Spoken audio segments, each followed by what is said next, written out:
How to change Roblox avatar to a man or a woman.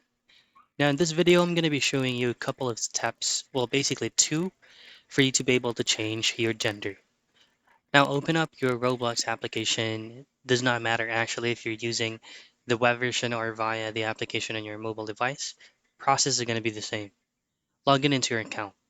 Now the first step is to change the whole account gender. Just go into Roblox settings and from your account info, under gender, you should be able to switch between a man or into a woman.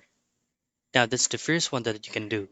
The other hand is go into your Roblox home and then go into the avatar field.